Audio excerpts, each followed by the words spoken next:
자네는 누구인가? 내 이름은 가민. 보는 사람들의 뇌를 비워버리자.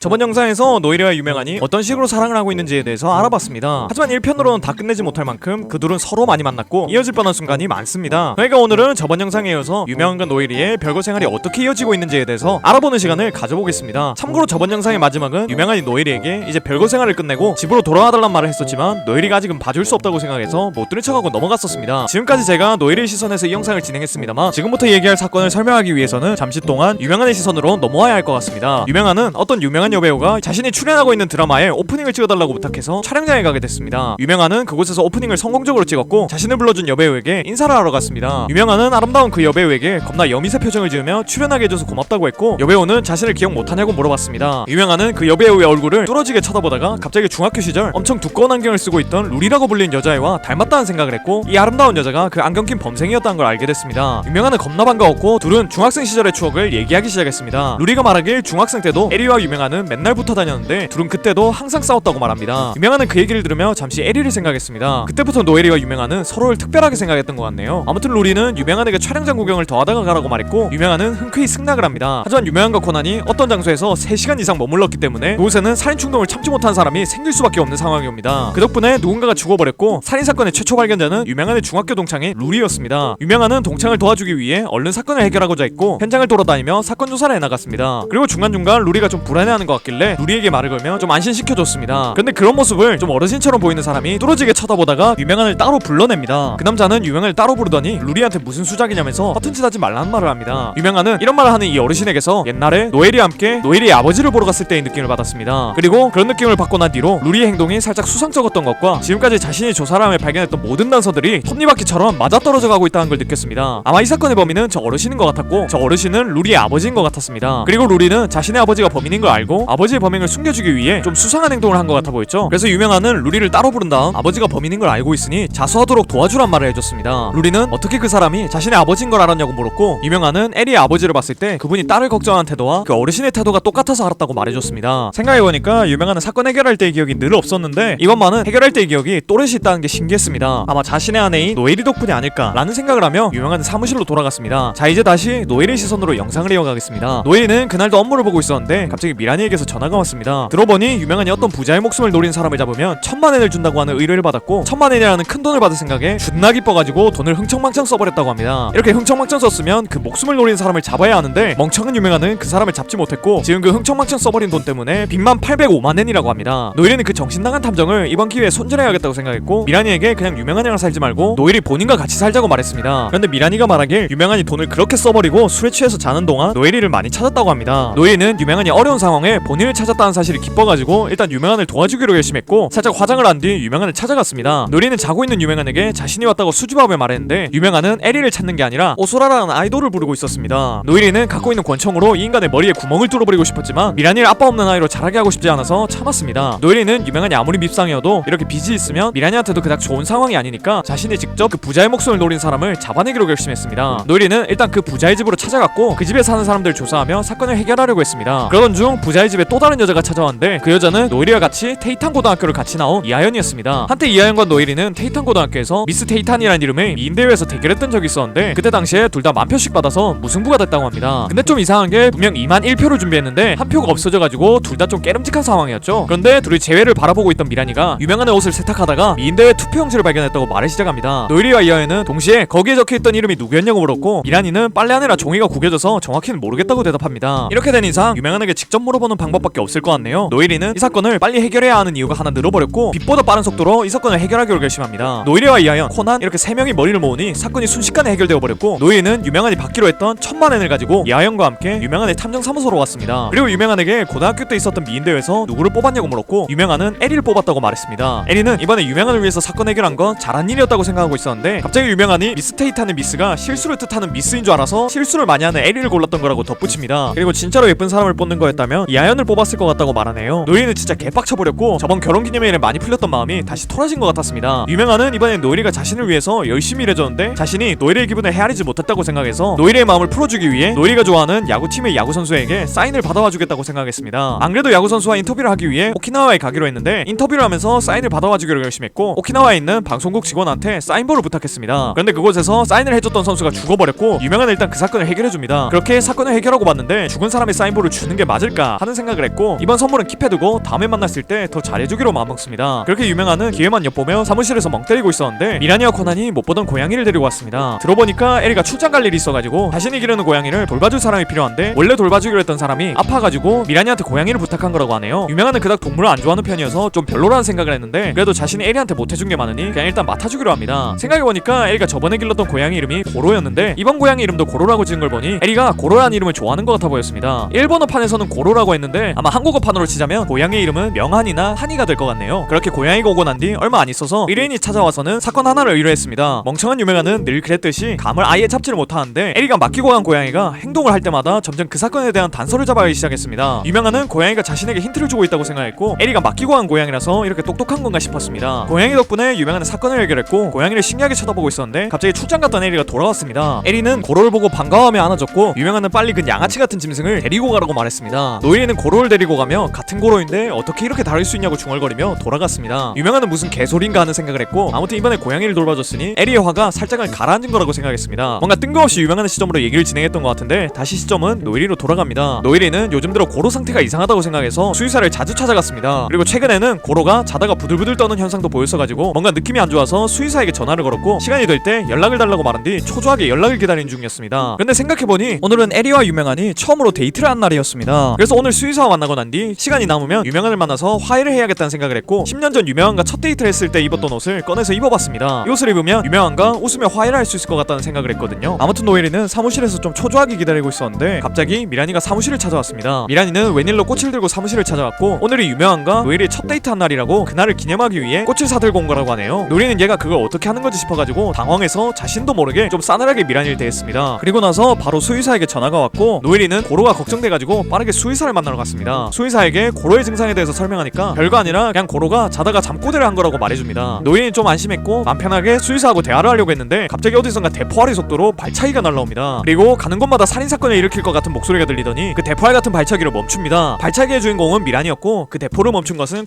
코난이었습니다. 만약 코난이 미란이를 멈추지 못했다면 아마 노예리의 맞은편에 있는 수의사는 머리가 터져나갔을 것 같네요. 미란이는 노예리가 수의사랑 바람을 피고 있다고 생각한 것 같았습니다. 물론 바람 피는 것 자체가 잘못된 거긴 한데 진짜 바람을 폈어도 사람 머리를 터뜨리려 한 건 좀 에바가 아닌가 하는 생각이 드네요. 아무튼 노예리는 잘 설명해서 미란이를 돌려보냈고 수의사는 노예리가 본인과 바람 피는 게 아니라서 살짝 아쉽다는 말을 했습니다. 노예리는 이 새끼가 미쳤나 하는 생각을 했는데 수의사는 노예리가 지금 입은 옷을 보고 자신을 유혹하려는 게 아닐까 하는 생각을 했다고 하네요. 노예리는 그런 게 아니라고 자초지종을 설명해줬고 오늘 원래 수의사를 만나고 유명한을 만났어야 했는데 미란이한테 너무 냉정하게 돼버려서 어떻게 연락을 못하겠다고 말했습니다. 노예리는 만약 오늘 유명한을 만났다면 둘이 완전히 화해를 하고 예전처럼 같은 집에서 노예리가 해주는 황천에 뒤틀린 부패한 음식을 먹으며 유명한이 행복해하지 않았을까 하는 생각을 해봤습니다. 또한 노예리는 유명한 역시 본인처럼 오늘이 첫 데이트 한 날인 걸 알까 하는 생각을 하며 집으로 돌아갔고 그 시각 유명한 역시 10년도 전에 첫 데이트 날을 기억하고 그날과 똑같은 옷을 입은 채로 잠에 들었습니다. 둘은 정말 서로 마음만 먹으면 재결합하는 게 가능할 것 같네요. 이렇게 길게 말했는데도 아직 노예리와 유명한의 이야기는 더 남아있습니다. 더 남은 이야기는 다음 편에서 이어주도록 하죠. 갑자기 든 생각인데 유명한이 여자를 만나고 있으면 진짜 저 새끼는 조만간 바람 피겠다 라는 생각이 드는 반면 노예리는 남자를 만나도 아 비즈니스 관계구나 하는 생각이 듭니다. 그만큼 노예리는 선을 잘 지키는데 유명한은 그런 게 없다는 생각이 드네요. 살짝 노예리가 아까운 것 같기도 합니다. 아무튼 오늘도 영상 시청해주셔서 너무 고맙고 전 더 재밌는 영상으로 돌아오겠습니다. 그럼 다음 시간에 만나요.